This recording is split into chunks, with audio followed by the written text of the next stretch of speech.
Saudara-saudari keluarga Katolik dimanapun Anda berada, selamat datang ke dalam program Inspirasi Sabda bagi Keluarga, Sabtu 30 Januari 2021. Pada hari ini kita ingin merenungkan Sabda Allah yang diambil dari Injil Markus bab 4 ayat 35 sampai dengan ayat 41. Marilah kita mendengarkan kutipan Injil ini. Pada hari itu, waktu hari sudah petang, Yesus berkata kepada mereka, "Marilah kita bertolak ke seberang." Mereka meninggalkan orang banyak itu lalu bertolak dan membawa Yesus beserta dengan mereka dalam perahu di mana Yesus telah duduk, dan perahu-perahu lain juga menyertai Dia. Lalu mengamuklah taufan yang sangat dahsyat, dan ombak menyembur masuk ke dalam perahu, sehingga perahu itu mulai penuh dengan air. Pada waktu itu, Yesus sedang tidur di buritang di sebuah tilam. Maka murid-muridnya membangunkan Dia dan berkata kepadanya, "Guru, Engkau tidak peduli kalau kita binasa?" Ia pun bangun menghardik angin itu dan berkata kepada danau itu, "Diam, tenanglah." Lalu angin itu reda dan danau itu menjadi teduh sekali. Lalu Ia berkata kepada mereka, "Mengapa kamu begitu takut? Mengapa kamu tidak percaya?" Mereka menjadi sangat takut dan berkata seorang kepada yang lain, "Siapa gerangan orang ini sehingga angin dan danau pun taat kepadanya?" Demikianlah Injil Tuhan. Terpujilah Yesus Kristus. Keluarga Katolik yang dicintai oleh Tuhan, saya mengawali renungan ini dengan menceritakan sebuah kisah yang bagi saya merupakan peristiwa iman yang membekas sampai saat ini, meskipun kisah itu disampaikan kepada saya kurang lebih 25 tahun yang lalu, ketika saya masih seorang calon imam di kota Malang.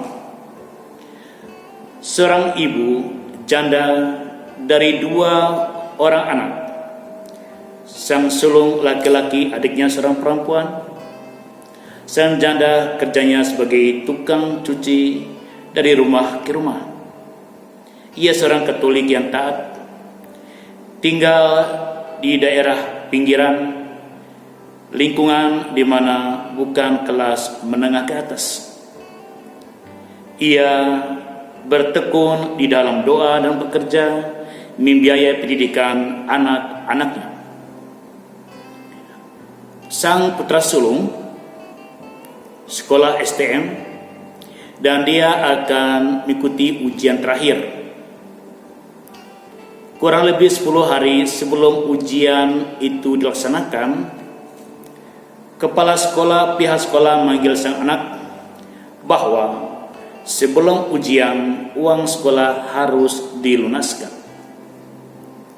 Sang anak menceritakan kepada ibu, dan sang ibu mulai mencoba mencari uang dengan bertanya kepada keluarga atau mencoba meminjam kepada tetangga, sebab ia tidak cukup uang untuk membayar kewajiban agar sang anak bisa mengikuti ujian.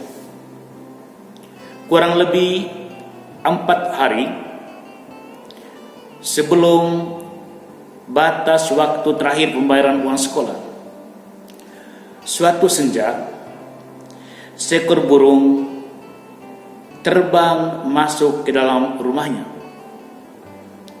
Dan sejak saat itu, burung itu tidak beranjak. Beberapa jam kemudian, sang putra pertama meminjamkan sangkar pada tetangga dan memasukkan burung tersebut ke dalam sangkar. Tetangga yang mengetahui ada burung yang masuk ke rumah tersebut datang melihat dan memberikan komentar, burung ini sangat mahal harganya.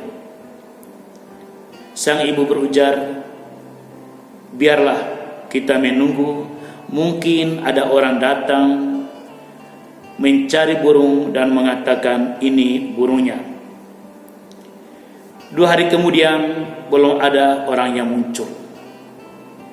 Kemudian sang ibu berkata dalam hati, dan ia sampaikan kepada putra dan anak keduanya, seorang putri, kalau besok tak ada seorang pun datang untuk bertanya tentang burung yang hilang dan menemukan ini burung mereka, kita jual untuk membayar uang sekolahmu.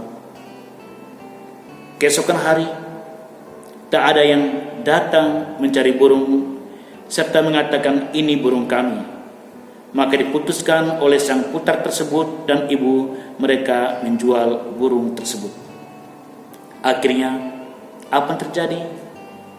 Sang putra bisa mengikuti ujian dan sang putra bisa menyelesaikan studi tepat pada waktunya.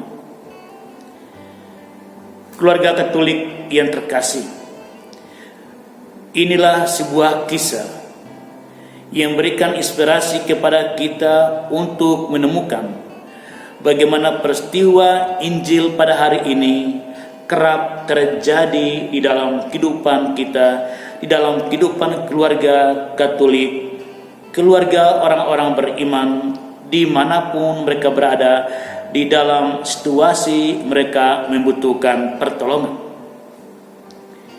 Injil hari ini dilukiskan sebuah peristiwa Tuhan kita Yesus Kristus yang bersama dengan murid-muridnya dalam sebuah perahu. Di sana nama Tuhan diserukan dan kembali damai dan ketenangan kita alami. Tuhan berikan petunjuk kepada kita sehingga persoalan kita dapat diselesaikan. Di situ bukan hanya kita telah menyelesaikan persoalan bersama dan dalam Kristus, tetapi kita mengenal Kristus.